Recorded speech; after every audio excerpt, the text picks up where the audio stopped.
Baik, tadi terkait SDM. Nah, ini Pak Fatur ini kan juga seorang yang memang berkecimpung di bidang pendidikan. Nah, ini bagaimana penyiapan SDM ya di semua daerah ini. Kita bicara semua daerah, khususnya di Kalimantan Timur menyambut IKN dan ide perimbangan APBD. Silakan Pak Fatur. Ya, sebelum ke SDM, saya juga ingin declare nih bahwa saya juga tidak malu menjadi orang Samarinda. Ini harus dicontoh nih. Ya. Kenapa? Siap. Akun media sosial saya itu selalu belakangnya Kaltim. Ya. Sebenarnya dalam rangka untuk memang orang pusat, saya menyebutnya pusat, lebih cenderung memang mengenal bahwa Kalimantan itu satu. Bahkan ketika Kaltim itu yang Banjarmasin itu ya, Kaltim itu Palangkaraya itu ya, ini itu udah campur aduk itu. Palak kau itu. Level aja salah kan kayak Ya, Indonesia betul. sama Bali jadi tadi. ilmu geografi teman-teman di pusat ini pun kadang masih Bang, gak usah jauh-jauh ke Kalimantan, Bang. Mereka bedain Pulau Jawa sama Jakarta tuh kan mereka pikir bukan di Pulau Jawa. Iya kan? ya, jadi putra-putri Kaltim itu tidak kalah hebat. Bahkan banyak sekali yang hebat di atas pemimpin-pemimpin nasional. Kenapa? Karena putra-putri Kaltim itu sudah digembleng dengan kondisi alam Kaltim yang seperti ini.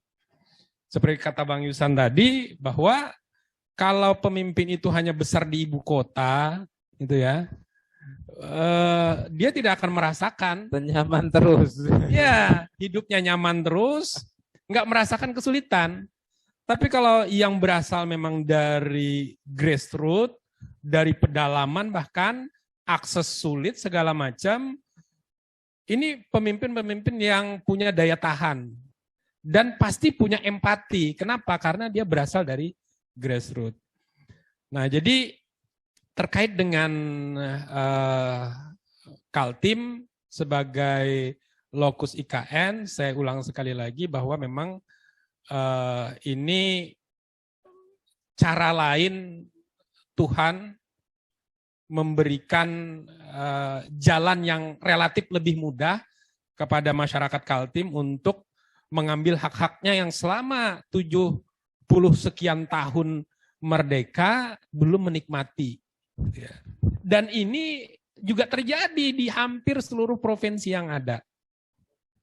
Makanya memang tadi tidak cukup berhenti di IKN sebenarnya.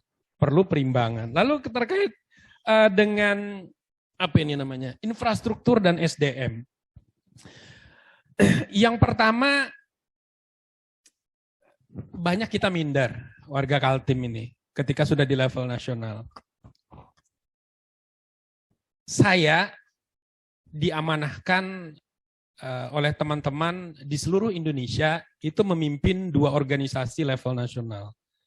Sebelumnya saya menjadi ketua umum Aktivindo, Asosiasi Guru Teknologi Informasi Indonesia. Itu hampir sekian tahun, mungkin 5 tahun.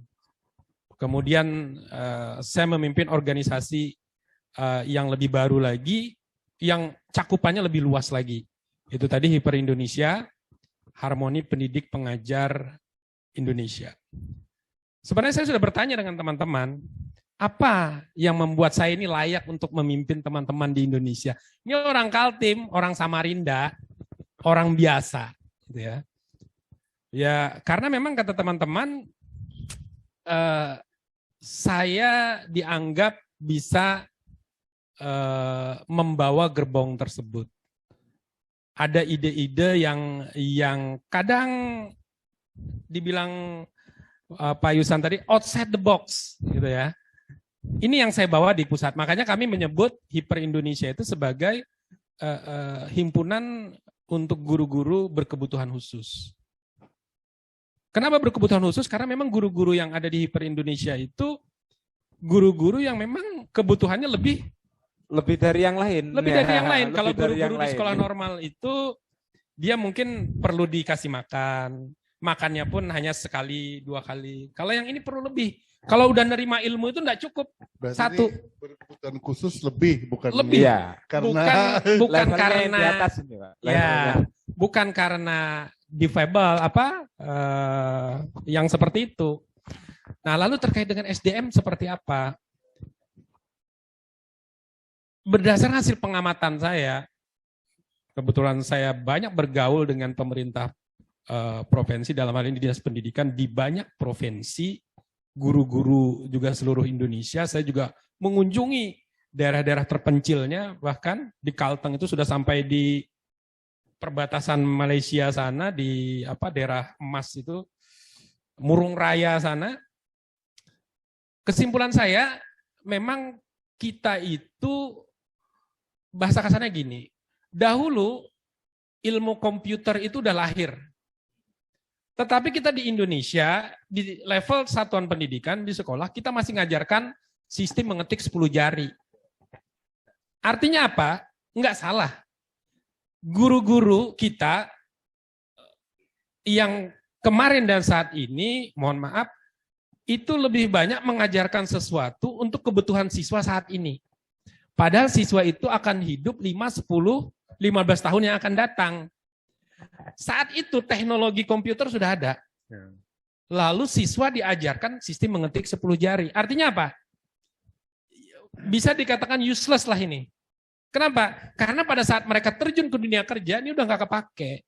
Itu juga yang terjadi saat ini. Banyak ilmu-ilmu yang kita ajarkan itu tidak beririsan. Tidak terkait dengan kehidupan nyata.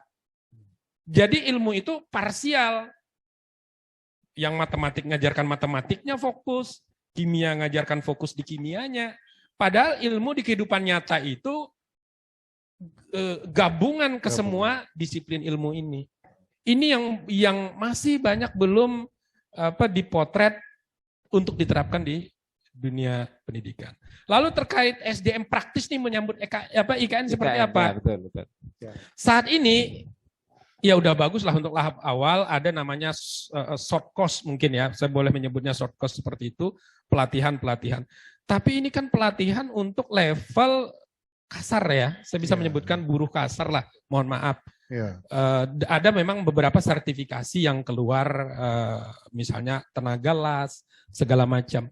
Tetapi ini tenaga-tenaga untuk mempersiapkan IKN-nya untuk bisa berdiri. betul.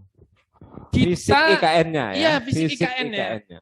Tidak mempersiapkan ketika IKN berpindah. Nah itu, kita belum mempersiapkan ketika IKN-nya udah jadi berpindah. Ya. Ini kan selesai nih tenaga-tenaga yang semacam ini. Siapa yang mengisi ini? Tema berikut sebenarnya. Ini belum. Paradigma baru tadi kata Pak Jokowi. Ini yang belum dipotret. Saya khawatir yang kita siapkan saat ini belum lagi nanti terkait dengan isu nasional dan isu internasional ketika ada nanti swasta masuk gitu ya. Karena memang kita mengundang swasta untuk ada di IKN juga. Tentu begitu mereka membangun bisa jadi mereka menggunakan tenaga mereka. Cina misalnya ambil kasar nih, dia mau bangun investasi di situ, didatangkan tenaga dari mereka. Yang Arab misal juga, yang India datangkan juga dari mereka. Merata Jepang jadinya. Amerika. Iya sama. Jadi